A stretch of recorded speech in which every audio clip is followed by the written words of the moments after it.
Thank you so much for coming and sharing this session with us. We have a lot of material to cover, but we are on schedule.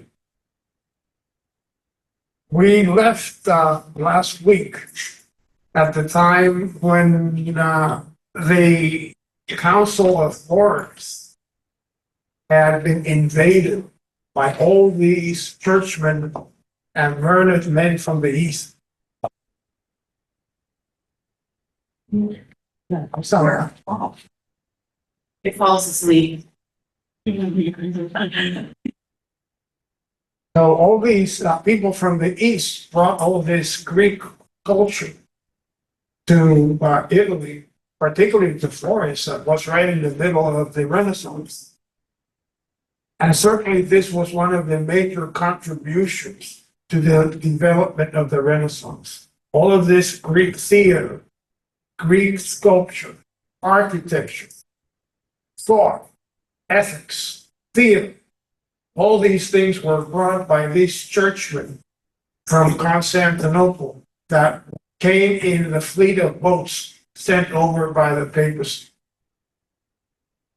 You remember all the crises that the papacy went through, beginning with the outrage at Anagni. It was then the years at Avignon, came back to Rome. They were chased away from Rome. Then there was the Great Western Schism, and finally conciliarism. So for 200 years, the papacy went from one crisis to another, to another, to another. And finally, they're back in Rome at the end of the 15th century.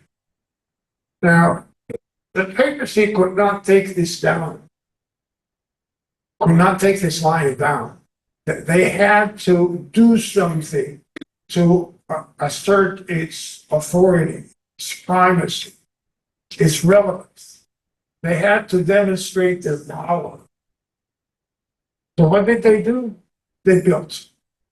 They built up Rome. They built monuments, they built popular buildings, they built plazas, they built scalini, stairs. This you may recognize as the plaza designated by Michelangelo that sits just behind the monument to Vittorio Emanuele, the big white monument near Piazza Venezia. And most of us may have gone up here these steps to the plaza. This was the kind of building that the papacy built. Rome was a papal city. It belonged to the Pope. The Pope was both its owner and its ruler. Was also the ruler of the papal state. So this grand reconstruction building program took effect in Rome. The other thing they did was to celebrate the Jubilees. The Jubilees was basically a fundraiser. Every 25 years or so, we'll have a Jubilee. There's a Jubilee going on right now in Rome. They open up the doors of St. Peter's Basilica and they let everybody in. Come in, bring your money. And it's good for the city.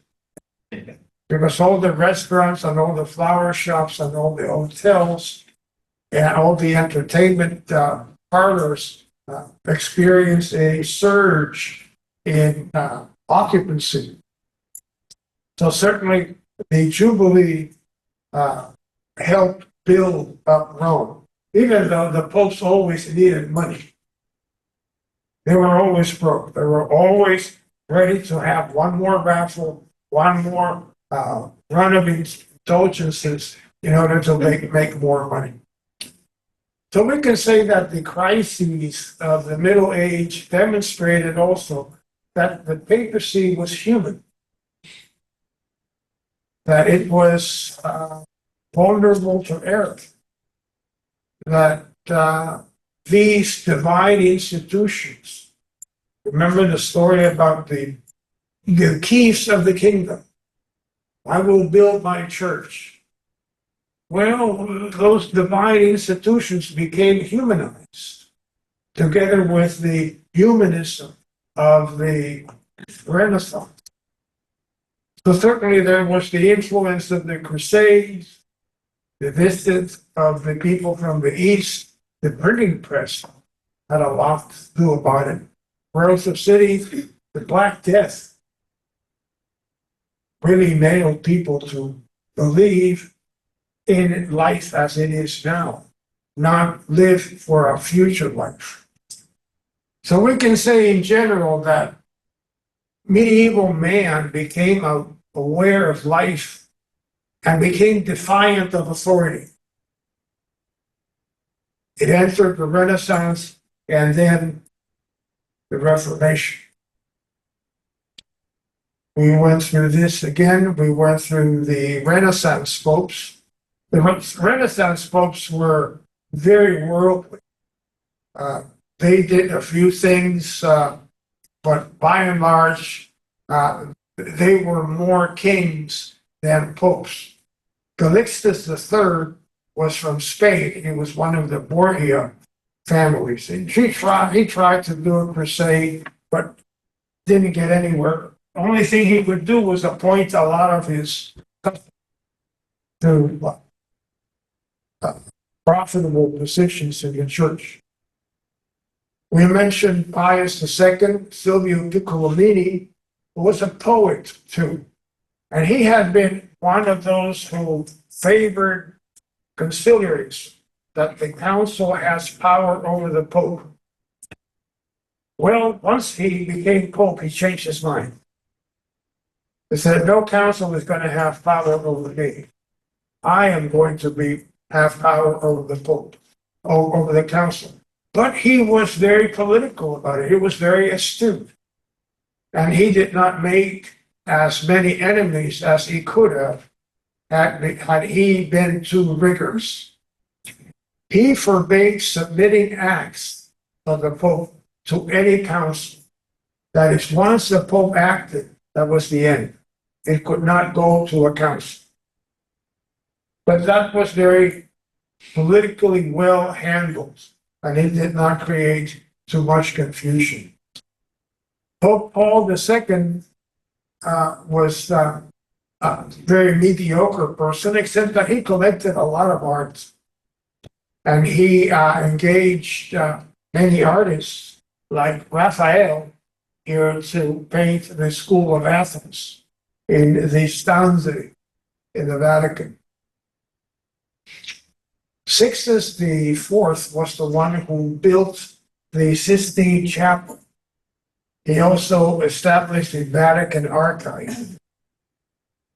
He appointed many of his nephews to the College of Cardinals, and he was involved in the Papacy conspiracy.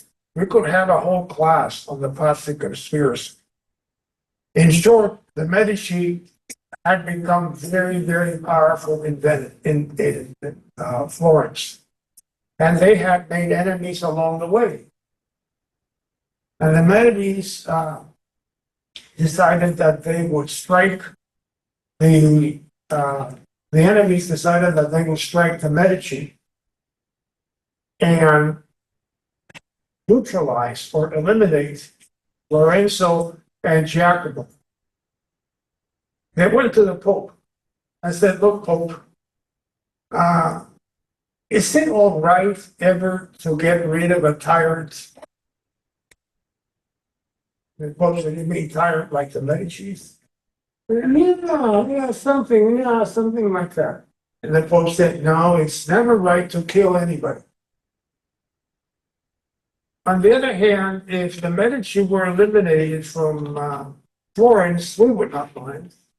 But it's not right. But we wouldn't mind. But it's not right. They died in their sleep. Very well. Or drowned. So Yeah.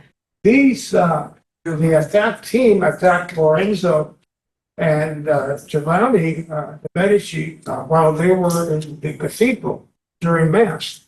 And they killed Giovanni, but Lorenzo escaped. Well, Lorenzo found out about the conspiracy, and about 85 people were eliminated as punishment for engaging in what was basically treason to the government of Florence.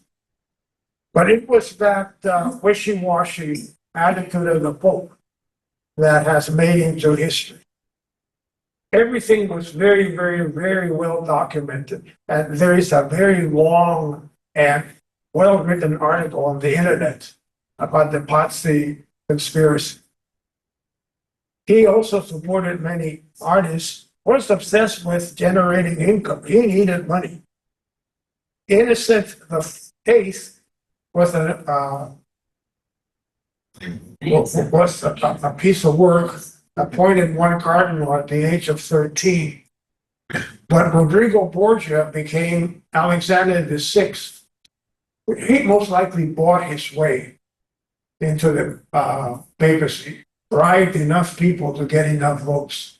He was interested in money, power, and women, and fathered numerous people that have made it into history. He also permitted the execution of Savonarola, the mad monk that was a reformer, and died by poison, was intended for a cardinal. They invited a cardinal for dinner, planning to poison him, but the poison got changed from one cup to the other, and the Pope ended up getting poisoned. Julius II is the one that struggled with Michelangelo in that book, The Agony and the Ecstasy. He was also the one that used to go out with his armies to fight the French. And he called in the Fifth Lateran Council. But mostly he laid the cornerstone for the new Basilica of St. Peter's. So he was active in that realm too. The last of the Renaissance popes was Leo X. Leo X was the son of Lorenzo, who survived the Papacy conspiracy. Leo X made Rome the cultural center of the West. He exhausted the papal treasury and also his own. He reached or conquered an agreement with France and withdrew the pragmatic sanction of Bourges. The thing about Leo X was that he had absolutely no idea of what the Christian church was like outside of Rome. He had the foggiest idea how unhappy people were. He needed money to build St. Peter's. So the solution was the sale of indulgences. Do we all know what indulgences are? No. Desserts. Okay. The teaching goes something like this. When people sin, which we all do, and we are forgiven, there is still a cloud over our souls. So when we die, we don't go to heaven, but rather we go to purgatory, which is like in between or a stepping stone to heaven. And in purgatory, souls suffer in order to atone for their sins that have already been forgiven, but still demand some kind of restitution. So the time of that a person or a soul spends in purgatory can be attenuated and be decreased, can be softened by an indulgence. So the solution was the sale of indulgences. People paid so much money and you got so much time off. People paid a lot more money, you got more time off. You paid little money and you got little time off. Or the time could be credited to the soul of a dear one that is already deceased. As if somebody was keeping a tab of 3 years, 6 months, was 2 days. Was there a ledger? Excuse me? Was there a ledger in the archives? A ledger. Was it a ledger? Was there, did anybody ever keep track of? He was selling. They probably had a computer. And now you can speak for. Yeah. Could they go right to heaven? Could they buy their way? Oh, once they completed their time in purgatory, they would go to heaven. But couldn't they buy enough To just go straight there? indulgences to pass purgatory? I'm sorry, saying, Could they buy enough indulgences Yes. to bypass purgatory?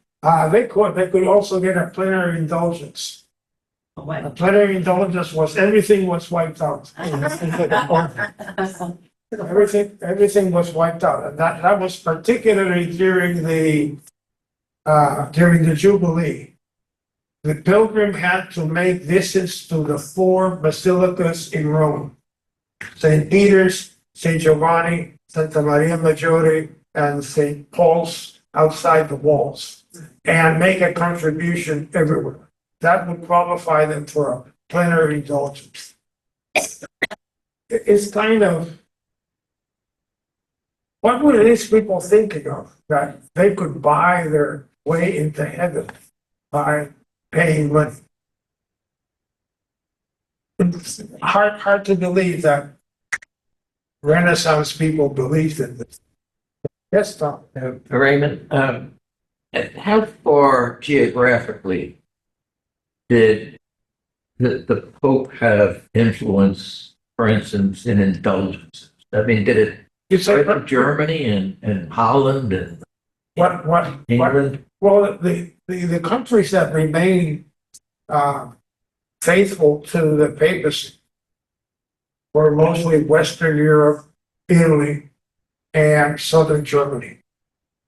The others, northern parts of Northern Europe, they went Protestant. And the Pope has most of his influence in the papal states because he owned the papacy.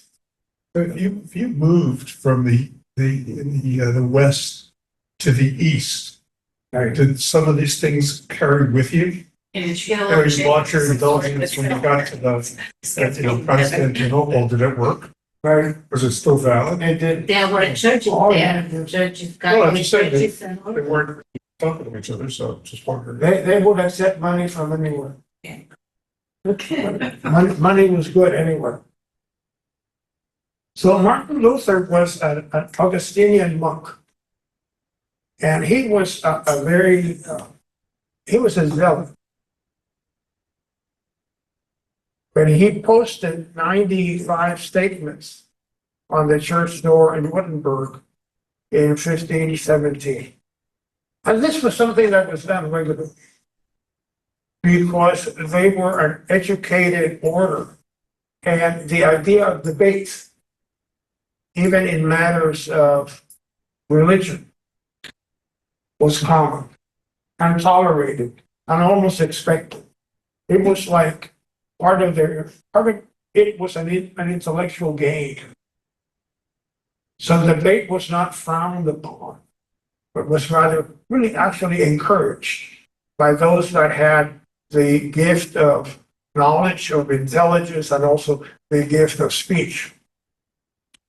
When the Pope heard about Martin Luther and his theses, that some of them were quite inflammatory and anti-papal, like indulgences, he told the Augustinians, quiet this guy up. Just make him shut up. But no, it did not happen. And Luther went on to legendary debates with John Eck in Leipzig. Those are also available on the internet, and they are really riveting. Because here you have two very, very learned men going at each other through the arguments for and against the rulings of the papacy. These debates are really legendary. Of course, the printing press had already been invented. So these debates were printed and they were reproduced and sent to Rome. And of course, Martin Luther was condemned by the Pope. When the letter of condemnation arrived, Martin Luther, instead of putting it aside and keeping his mouth shut, burnt it. Burned it in public. So Martin Luther basically challenged the papacy openly and publicly by burning a letter of the Pope, appropriately called a bull. Martin Luther, on the other hand, was protected by the politicians in Germany. And that was his saving grace. That the politicians, particularly Frederick of Saxony, said, this guy has an element of reason to it. I think I'm going to go along with what he says. And for that reason, he was beyond the power of the papacy. But Leo X and Clement VII, the following popes, were totally unprepared for the Reformation. Totally. They had absolutely no idea what was going on. They did not understand the depth of the discontent, what reform meant, the abuses that were going on, how people really hated indulgences, how foolish they looked, always trying to find more and more and more money. Besides, the papacy was distracted with political issues, and the last thing that happened was that Luther translated the Bible into the vernacular. And that made it available for everybody. Most of the people at that time in Europe were illiterate. They had heard of the Bible, they had heard stories, and they had never read the Bible. Now they could read it in their own language, not just in Latin. They could read it in their own language.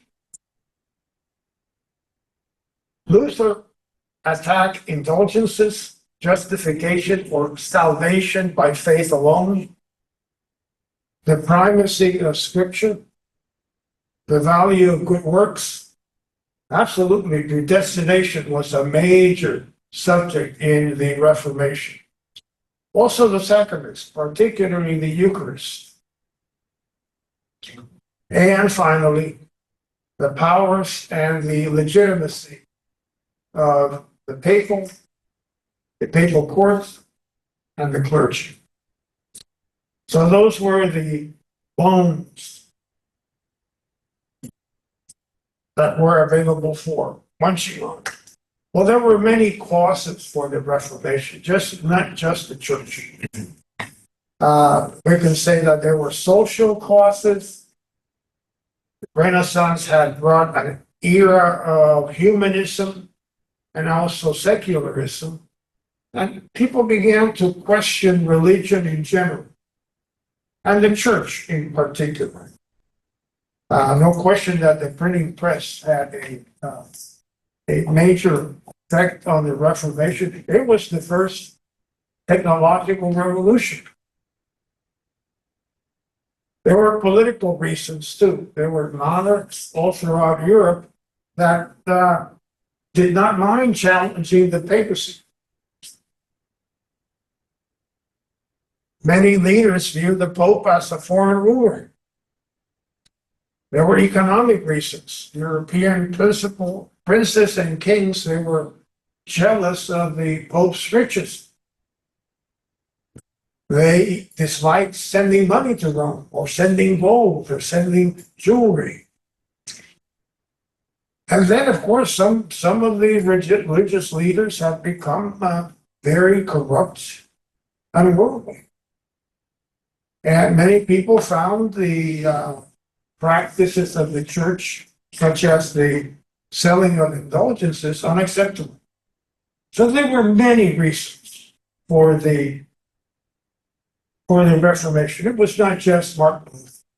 Actually, somebody once said that if Martin Luther had not nailed those questions at Wittenberg, and if he had not burned the bull, he might have become a church saint. He might have eventually reached sainthood because basically he was a very devout man and a very good Christian. I was really shocked to read at how anti-Semitic he was. Very. Kind of the grounds for Hitler. I mean, do not hire, burn down the synagogues. I mean, nasty, nasty, nasty that Hitler kind of He broadcast. was very, very anti-Semitic. You are correct, and we covered that in the exercise on the Nazis. That was the way many people in Europe felt about the Jews in general. And he was just echoing what he had heard and what he had learned. Jews in Germany at that time, or in Northern Europe, were less than 1/2 of 1%. And most of them were in the cities. The population was like 50%, not of the Jews, the general population, 50% rural, 50% urban. So most people had never actually even met a Jewish family. People who lived in the country didn't know what a Jew was. They had never met him. But certainly, he was a rabid anti-Semite. No question about it. Which had nothing to do with the papacy, because the Catholic Church was also very, very anti-Semitic. Last week, we mentioned the Fourth Lateran Council that has some very, very explicitly anti-Semitic positions. A council of the church, Fourth Lateran Council, went on the record being very, very, very anti-Semitic. True, that was the 13th century, but nevertheless, there it was. In England, Henry VIII was originally felt to be a defender of the faith. But Henry, he had married his brother's widow. And to do that, he had had a dispensation directly from the Pope. Then Henry changed his mind once again and wanted that marriage annulled to marry Anne Boleyn. So he appealed to the Pope, and Pope Clement said, Henry, I love you dearly. We already gave you one dispensation, and now you're asking too much. We can't do that. You see, it's not just faith, Henry. There's more to that than just faith. Oh. Well, Catherine of Aragon was the emperor's aunt. Oh, yes. So the papacy, the Pope did not want to admit that it had been in error when it had given Henry the permission to marry Catherine in the first place. So this was all political. The Reformation in England had nothing to do with faith or doctrine or anything. It was just over a question of divorce. Because Catherine was the aunt of the emperor, Charles V. Charles V had become king in 1519 and was crowned by the Pope in 1530. The Holy Roman Empire and France, which was the largest country in Europe, were always in a struggle. Actually, in 1527, the armies of the emperor at that time was Charles V here, they sacked Rome. These were mostly German soldiers that came down to Rome and sacked the city. The Pope had to hightail it through the Passetta del Borgo all the way to the Castel Sant'Angelo. in order to outrun the German soldiers. The defenses were organized by Benvenuto Cellini, who was mostly an artist. And that's when the Swiss guards were slaughtered.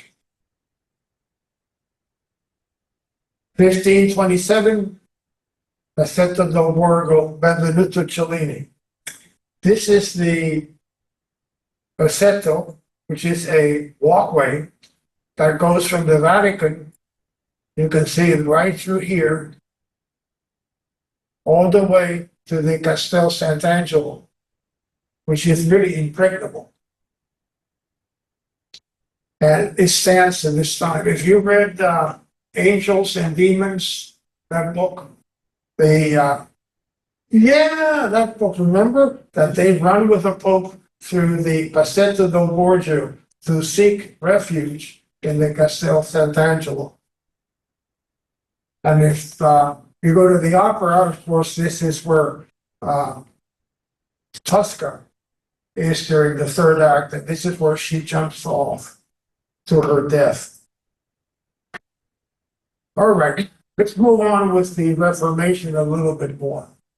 Well, Paul III does not get enough credit for what he did. He's one of those hidden popes.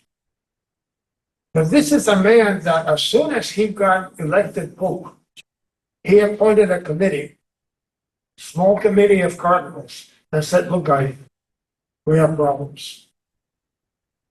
Let's come up with some solutions, huh? And I want them fast. And they did. They came up with a document called Concilium de Emendenda Ecclesia, or Council to Change the Church, on changing the church. And they made it very clear.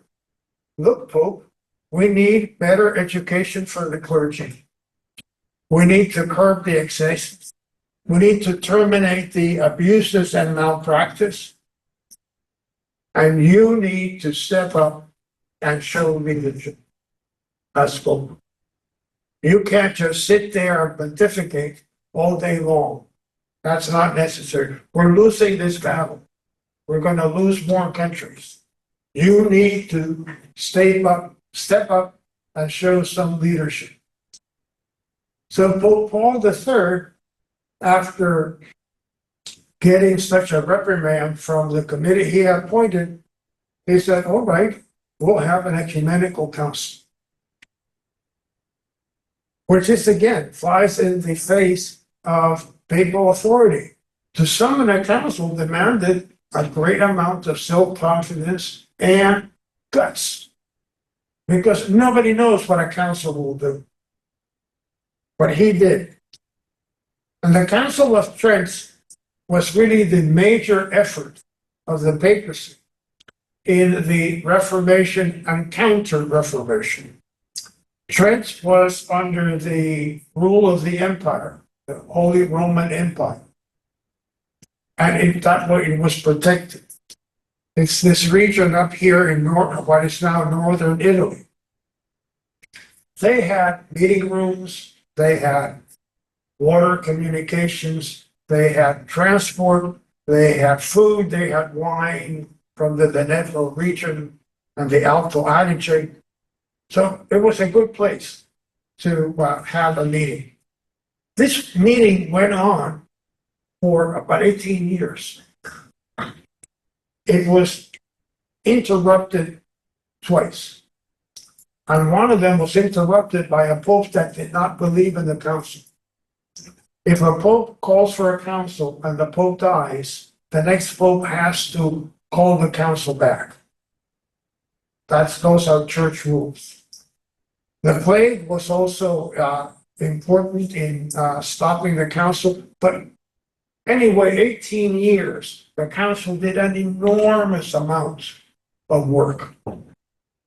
It went straight out and made no concessions to the Protestant movement. It dictated discipline. It was not one of these councils that went out and said, it's all their fault. They're the bad guys. It's the Democrats. It's the Republicans. No. The council said, we're gonna stand our ground, but we need to reform. A lot of this was our fault. We need to change. We need to have more discipline. We need to have better education. We need to improve the seminaries. We can't have any more abusive practices. We can have an index of forbidden books. And we need a new breviary that is the little book that people, or priests read with the different prayers every day. A catechism. The catechism is a booklet of questions and answers that is usually issued to children when they're being prepared for their confession at First Communion. Question: what is the Trinity? Trinity is the three persons in the Godhead. Question: who is the Virgin Mary? Virgin Mary was the mother of Jesus. Simple question and answer. That's the catechism. And the missal.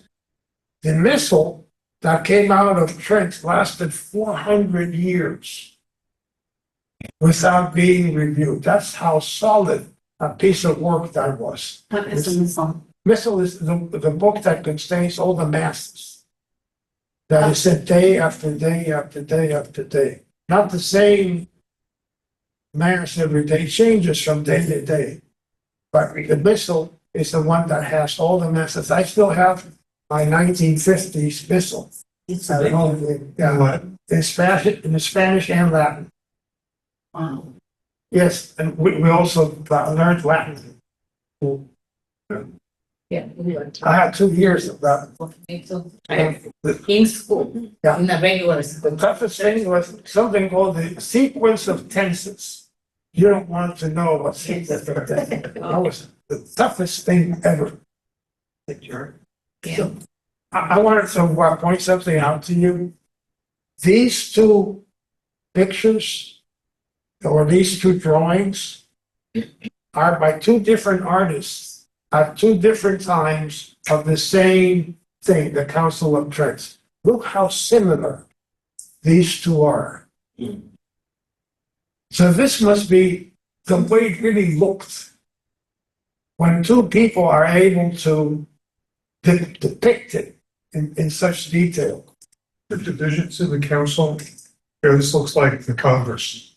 It looks You like usually see the line down the center, Republicans, Democrats, were there sort of parties or interest coalitions in the council? oh, there were many. There were many, but they rapidly came to a conclusion and they pushed forward. Who were the folks on the left? I suppose, I don't know, but I imagine that these were the bishops who were sitting up here, and these may have been the cardinals because they're wearing red. They're a level above. Right. And there's this character here, they probably had bad body odor. That's why they put him there instead of on the other way. So this is the Council of Trent. It stated that the church is the absolute interpreter of Scripture, and truth is revealed through Scripture and tradition. Justification by faith alone rejected. In other words, it rejected just about everything that Martin Luther had proposed. Faith and good works are needed for salvation, not just faith alone, and reaffirm the sacraments, particularly the Eucharist, the transubstantiation. The church also did many other things. Developed new religious orders like the Capuchins, the Ursulines, and the Jesuits. The Jesuits came out of the Counter-Reformation. The Roman Inquisition was established, and spiritualism was revived by various saints. The power of the Jesuits cannot be overstated. The Jesuits were the product of the mind of Ignatius of Loyola, and were really a major weapon in the defense of the papacy and the church in general. These were learned men, men who had been out in the world, men who had been to universities, men who were also pious, who were really religious, who meant well, who were very dedicated, who really had no desire for wealth or growth or individual benefit. And they went to the Pope, and this is a key thing to remember, and said, Pope, we are out your orders. The Pope said, you are at my orders? Yes, we are at your orders, not anybody's. So if the Pope wants to send a group of Jesuits to Easton, they are not under the local bishop. They do not have to obey their metropolitan. They obey the Pope. The Pope gives them direct orders and instruction. Is that still true today? You bet. It's still on today. The Jesuits are directly under the influence of the Pope. There is a head of the Jesuits, often called a Black Pope, because that person usually has a lot of power. And that power has been exercised more or less, sometimes less, sometimes more throughout the time. The key thing to remember about the Jesuits was that these were very special men. They were very, very intense on getting things done, on fighting the Reformation, on instituting the reforms. They were very zealous. They were also very political, and they were politically savvy. So they knew the way the ball bounced, and they knew how to operate in the world. So if a bribe was necessary, let it be. So it's interesting because I always thought of the Jesuits being intellectually, superior, so to speak, very learned, et cetera. But it sounds like, yes, but Yes, willing exactly. to bend Same thing. They were, truth to get to, yes, they were the Pope's warriors. They were the Pope's intelligent warriors. What was the connection of the Jesuits, especially Loyola with Freemasons? One was the connection between the Jesuits and The Freemasons. the Freemasons. Oh, they hated each other. They hated each other. No question about it. The Jesuits persecuted the Freemasons everywhere. And the Freemasons also persecuted the church and the pigs. Oh, they were eternal enemies. We're going to get to the Freemasons on the Carbonari before long. interesting. Raymond? Yes, please. Are there not some colleges run by Jesuits? Oh, many. Yes. Now, do they in fact report to the Pope? Yes, they are under the authority of the Pope. They are under now. They may have very good relations with the local bishop. They may have good relations with the local metropolitan. They may have good relations with the nuncio. They may be happy in general, but all the Ignatius, St. Ignatius, Loyola University, Georgetown? which one? Georgetown? Absolutely. Yeah. Yeah. Really? Yep. They, their education is superb. Their education is superb. They are ordained till they're about 35 years old. They're Mhm. seminary, someone. Serious. So they're very, very dedicated men. I was lucky when I was young. I attended not a school run by the Jesuits, but run by the Marianists.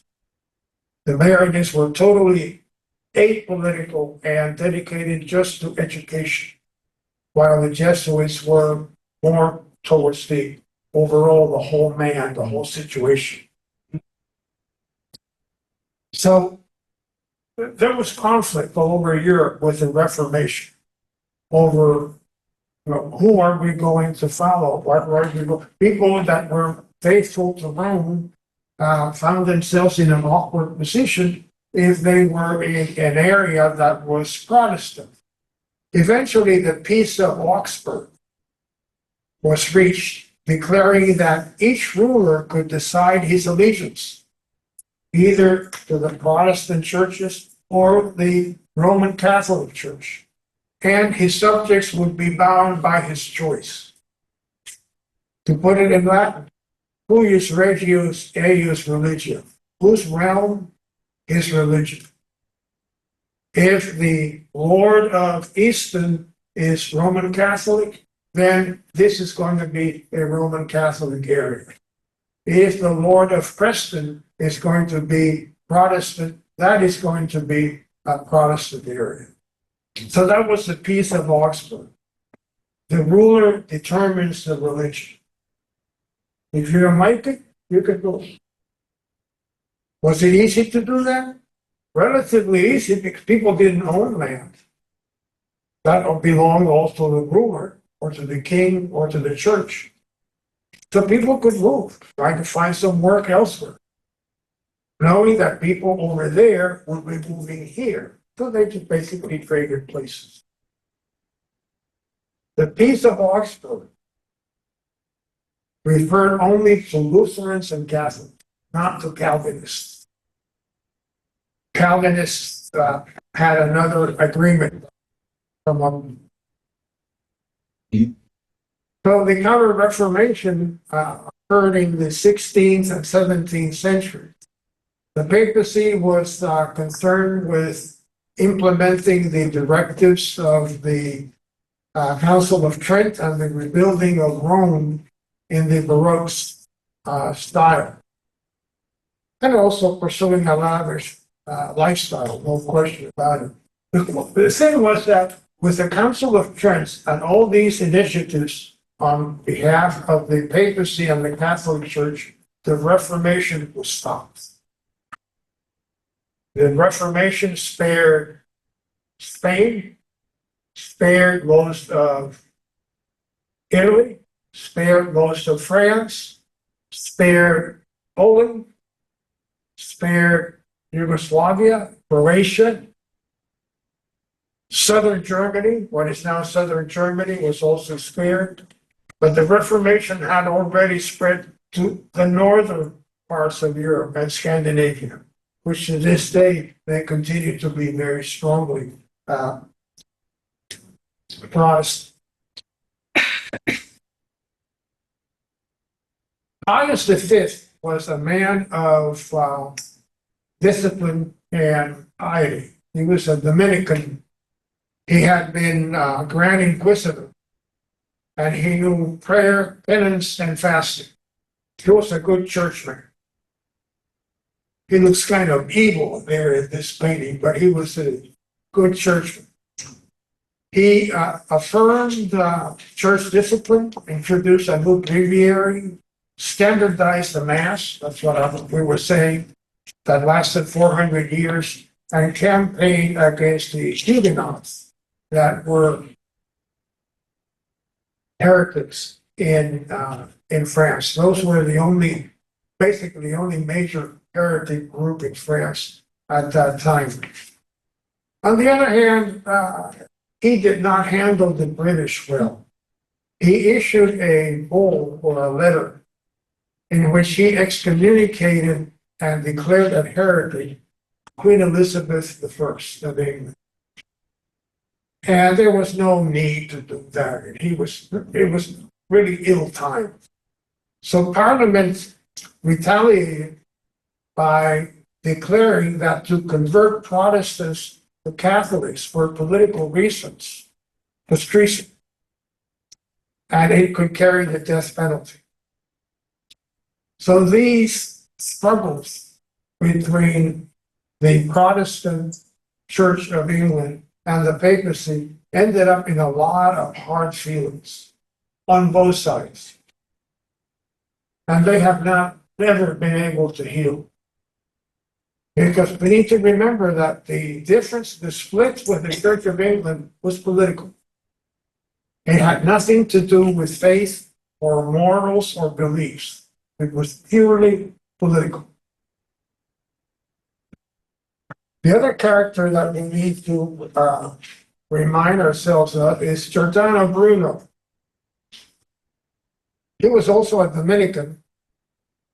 He was really well versed in astronomy, mathematics, and physics.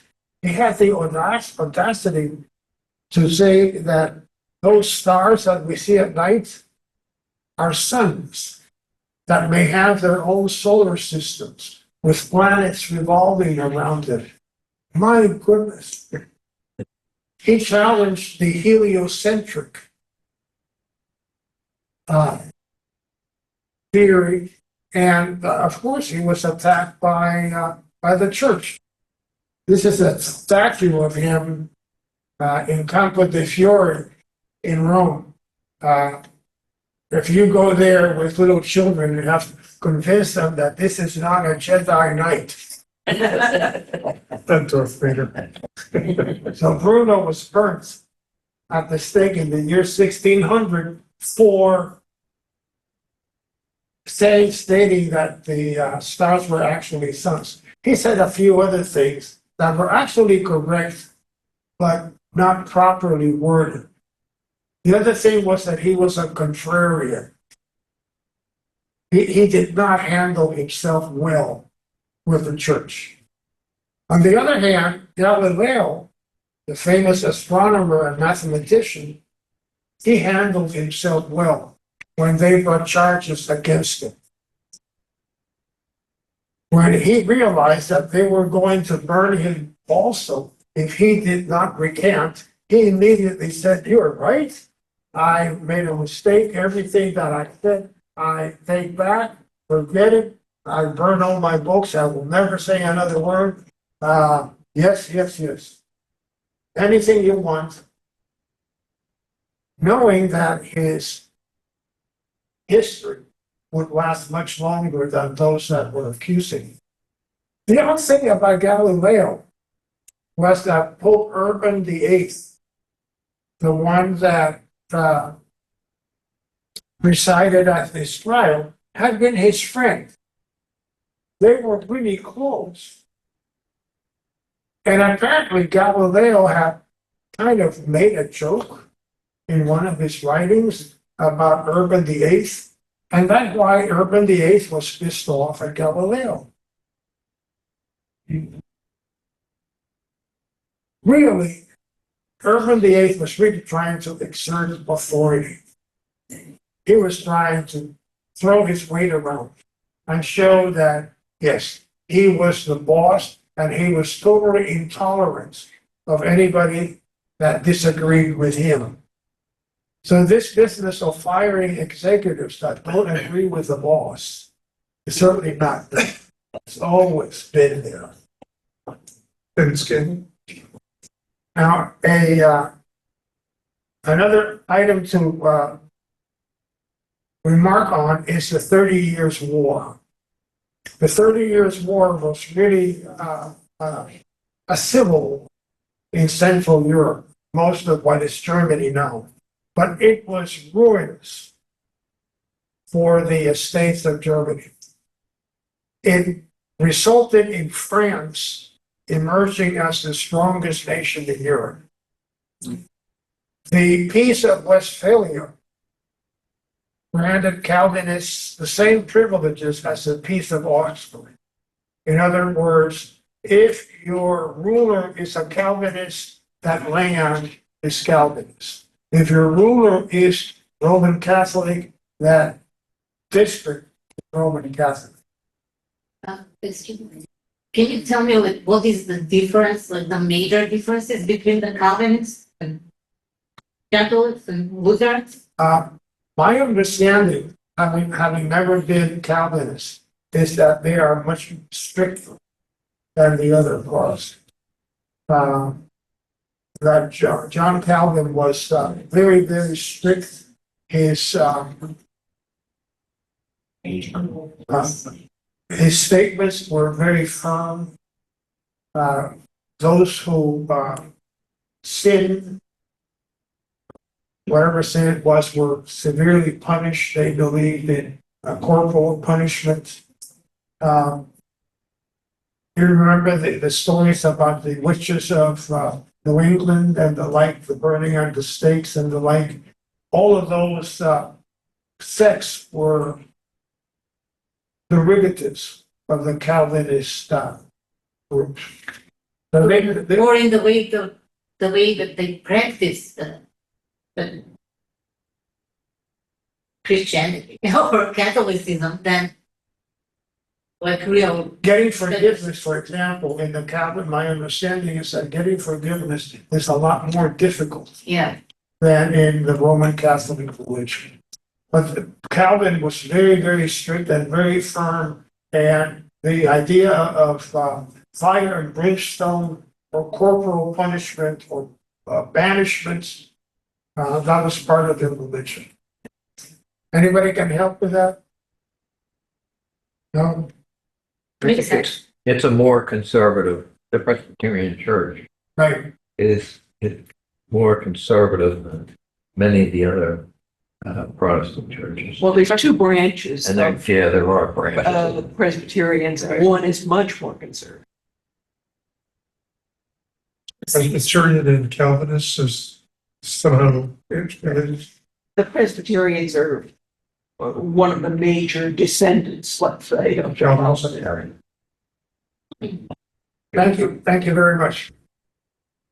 So the Peace of Westphalia was the same thing that the Peace of Augsburg was for Lutherans. Basically, individual nations, like the little city-states in Germany, were winners over the empire, the Roman Empire, and the papacy. Independent nation. Like all those little nations in Germany and in Northern Europe recognized each other, and we could recognize each other's autonomy. We can summarize the history of the 17th century by looking at France, that had become the strongest nation in Europe following the Peace of Westphalia. France and the papacy were always in conflict, one way or another. The king of France, claimed the right to make appointments for bishops, archbishops, metropolitans, and the like, and to the income of vacant dioceses and abbots. All those years without a pope, those were years without bishops in many dioceses. So all that income went someplace. So of course, the king appropriated all that income. In 1682, the Gallican Articles were proclaimed by the king. Denied papal authority in temporal affairs, asserted the superiority of ecumenical councils, and the independence of the Gallican Church over the Roman Church. That's basically a revolution, saying we are in power now. We have the authority, the Gallican Church over the Roman Church.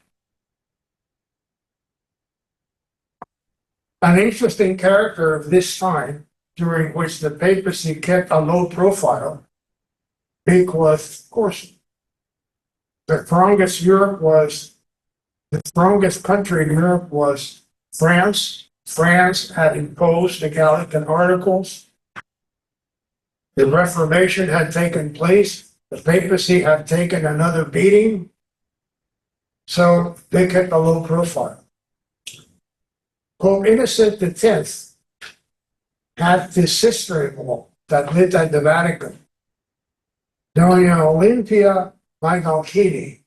Dona Olympia was like the chief of staff. Nothing went to the Pope without going through her. Dona Olympia was assertive, cunning, greedy, and manipulative. Dona Olympia was also called Black Odessa, the Opus. Because Innocent, the Pope would not make any decision without consulting her. they lived with this one. The papacy lived for about 10 years with this. Finally, when Innocent died, Doña Olympia would not take responsibility for the burial. Went back to the cardinals and said, Sir Pope, bury him. So eventually they gave him a mediocre burial, but she would not spend the money in burying her late brother-in-law. We're talking still about the 17th century. Problems with the papacy. Cornelius Jansen. Jansen challenged conventional doctrine on predestination, that is, whether we are destined to go to heaven or hell the moment we are born, grace, free will, and original sin. He also exaggerated the effects of divine grace to the detriment of human free will, which is a subject that can still be discussed. If God gave us free will, why does he punish us for doing things according to our free will? He had a rigid approach to moral life, somewhat similar to Calvinism. So he was really a far right individual. The thing about Jansen was that he did not attack the papacy. He argued all these other points, and the Jesuits, probably following orders from above, exercised them with respectful silence. In other words, yeah, we hear that. Yes, we can discuss. Yes, he's not a bad man. Yes, he's a clergyman. He was declared in error, but was not extinguished. So here's the close relationship between politics and the papacy and beliefs. This man could challenge many of the beliefs of the church, but he would not get into deep trouble because he left the papacy alone. Very interesting. There was a lot of problems with the missions, particularly in China. Missionaries to China in the 17th century had tried to adapt Christianity to traditional Chinese practices, such as the burning of incense, reading the breviary in Mandarin or Chinese, the veneration of spirits, and things like that. The Dominicans did not approve of these practices. The Jesuits kind of tried to work together with these practices, trying to find common ground. But you can see how the papacy was ambivalent, alternating between let's permit this and let's forbid that, let's permit that and forbid this. And finally, when they finally prohibited the Chinese rites, it was a major disaster for the missions. Actually sent who initiated these missionaries in China? The papacy and the religious orders like the Dominicans. And many of the beliefs were incomparable. They're trying to expand the market for Sure. Christianity. And this still goes on. There are 8 billion Roman Catholics in China at this time. And we will get to that in our last session. That's one of the major problems of the modern papacy.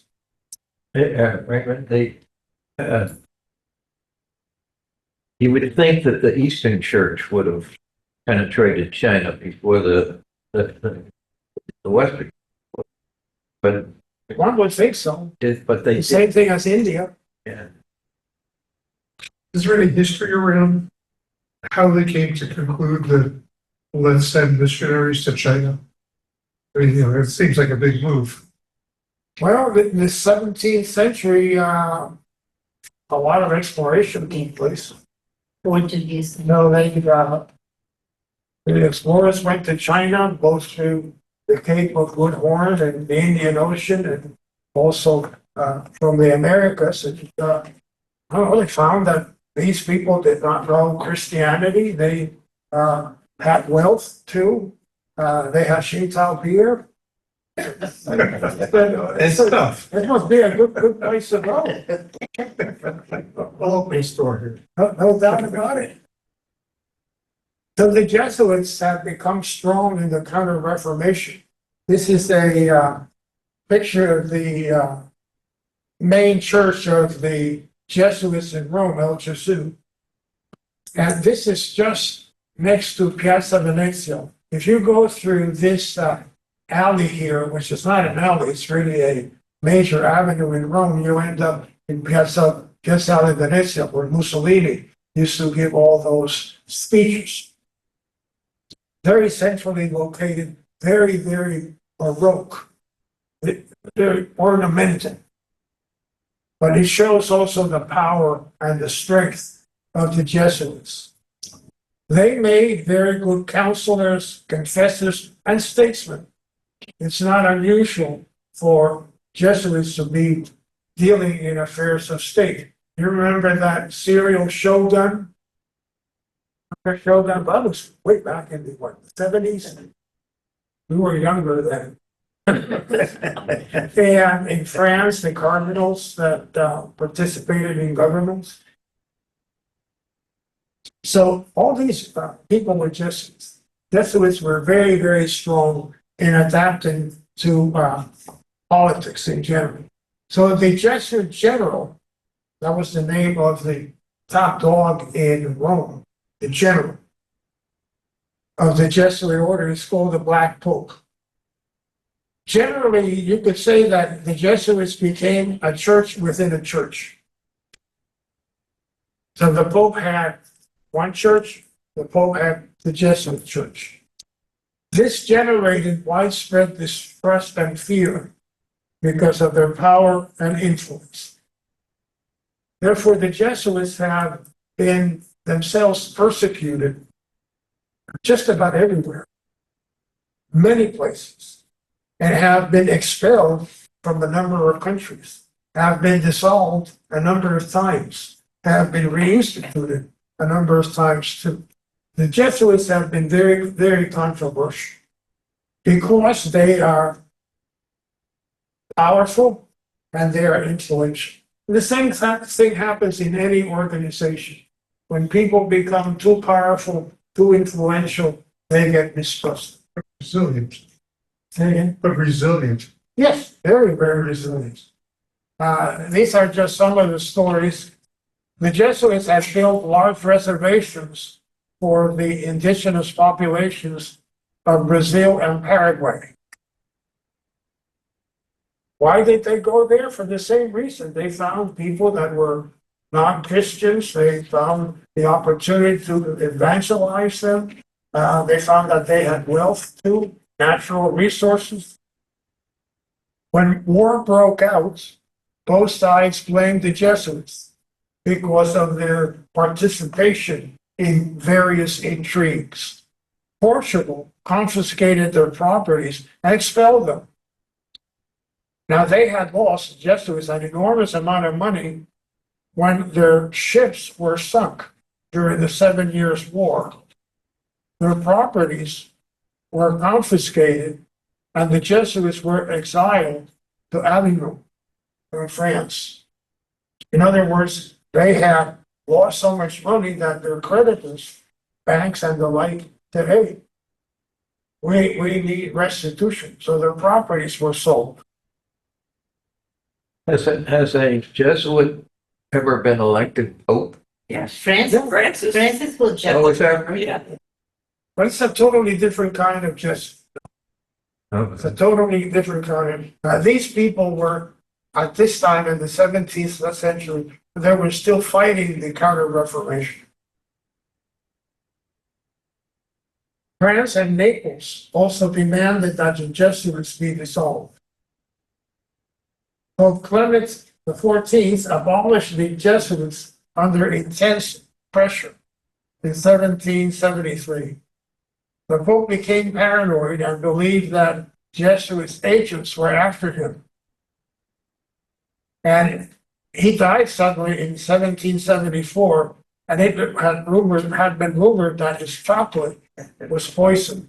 And just because he was paranoid doesn't mean they were not out to get him.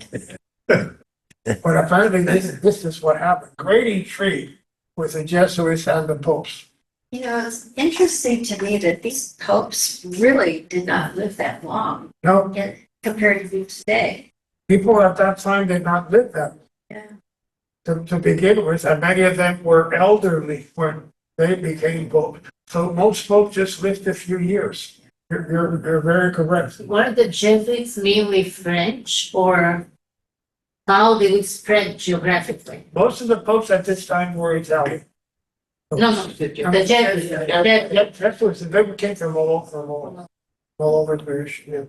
The Jesuits would take anybody that would inherit some land, that had some money and had a lot of wisdom, that had the zeal and the passion that they had for knowledge and for power and for influence. So the Enlightenment that occurred during the 18th century held that reason could solve all the problems of society. But papacy remained a weak, small kingdom, and European powers could exercise the papal veto. That is, when a pope was to be elected, the king of France, the king of Spain, the king of Germany, the Holy Roman Empire, the king of Naples would send a note saying, Joe Blow is vetoed out. Do not vote for Joe Blow. And those people were vetoed out. So what happened at this time was that the people that were elected were compromised and generally were rather mediocre people. Talking about mediocre, we come into Pope Pius VI that had a very interesting story, and this will be the end of the, we'll end up with Pope Pius VI. But Pius VI was a nobleman. He had been born to a noble, wealthy family, and he loved everything about the papacy. He loved the robes, he loved the stoles, he loved the shoes, he loved the tiara, he loved the rings, he loved the chairs, he loved the processions, the benedictions, the magnifications, the choruses. He loved all that stuff. But he had to face one after the other in the other crisis. These included Febronianism, Josephism, the Synod of Pistoia in his backyard, his visit to Vienna, and the crisis of the Nunciature. Febronius was a bishop in Germany. His name was von Einstein, who published this pamphlet in 1765, stating, and this was published and circulated extensively, that the Pope has no authority in the secular sphere. In other words, he should not be Pope. He should not be king. Should be Pope, but not king. The Pope should abandon its claim to absolute authority. In other words, have like a council or a cabinet. He advocated the superiority of ecumenical councils and the rights of princes to develop national churches, like they did in France. The Pope could not be infallible. He really took on the Pope, this guy Febronius. Rome did not have to be the papal see. In other words, the Pope could live anywhere he wanted. It didn't have to be Rome. And eventually, under a lot of pressure, he recanted about 13 years later. But this was a major scandal. This was rebellion. This was real heresy. Febronius contradicted everything that the Pope stood for. So, Pius VI handled it quietly. Listen, Febronius, you don't want to go there. You need to change your mind. Come on, be a sport. We don't want to get into trouble, do we? Okay, so that was the first crisis that he dealt with. Excuse me.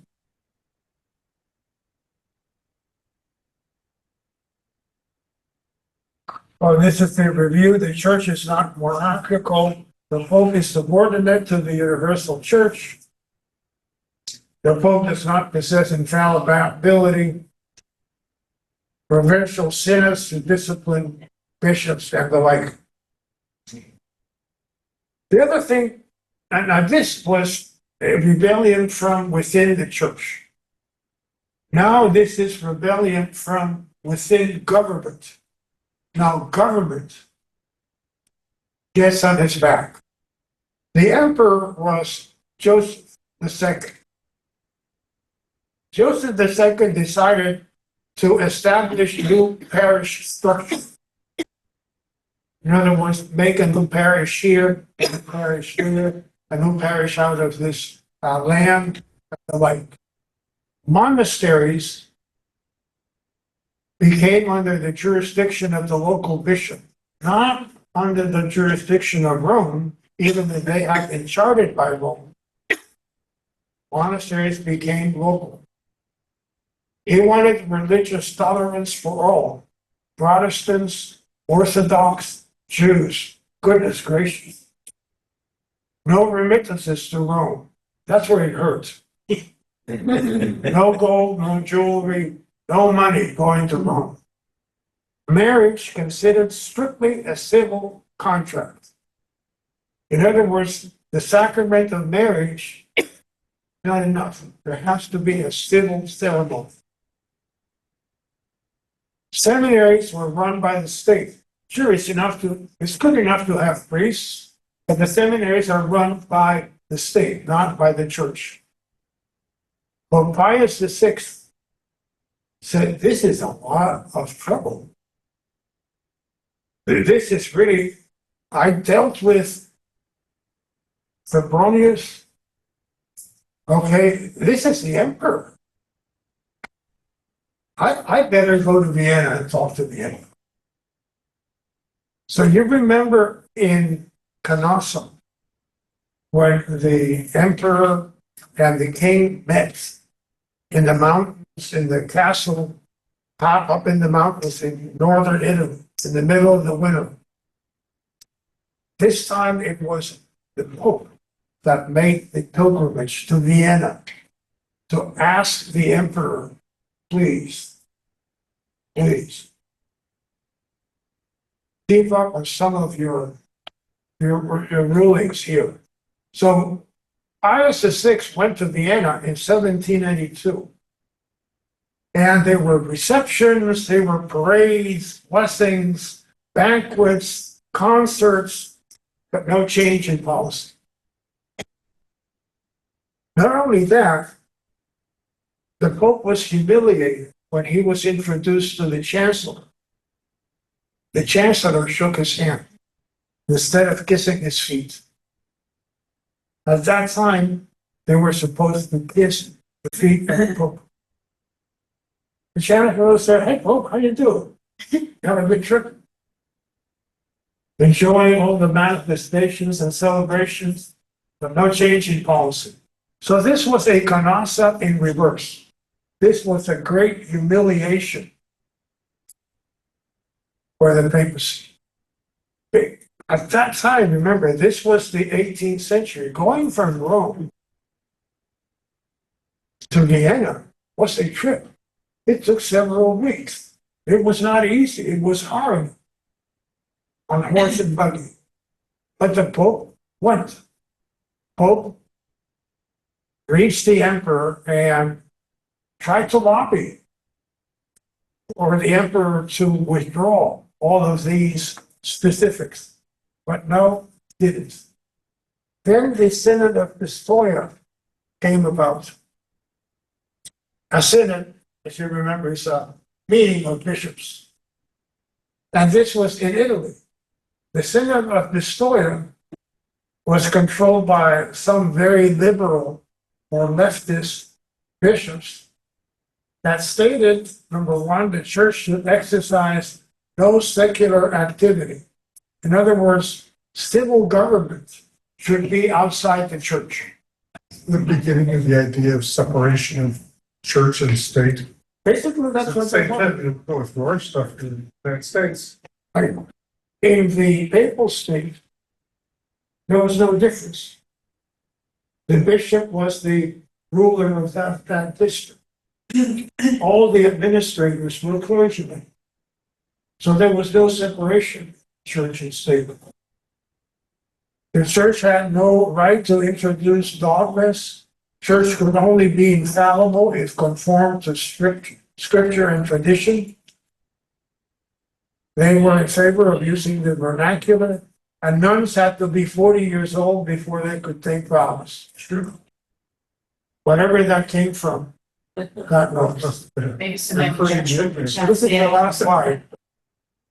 So the Pope had to deal with that too. Of course, those were only suggestions, and the Pope very easily just filed them in the circular file. But still, it showed rebellion. It showed unhappiness. It showed discomfort with the church in general.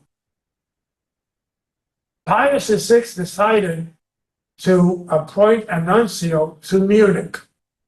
A nuncio is an ambassador. A nuncio is a purely political emissary. A nuncio has no church power. It may be an archbishop, it may be a cardinal, but a nuncio is a political ambassador and nothing else. Well, when the Pope announced that he was opening an embassy in Munich and appointing a nuncio, the local archbishops went up in an uproar, telling the Pope, "Hey, Pope, we don't need another archbishop here just to pontificate and tell us what to do. We are archbishops here. This is our archdiocese." And the bishop says, "Look, guys, let's get along with each other." And in this situation, he stood firm, and the nuncio remained as appointed by the king. Eventually, there was either a meeting, the Congress of Ems, it was convened to protest papal interference in the exercise of episcopal powers. The bishops were afraid that the nuncio was going to tell them what to do.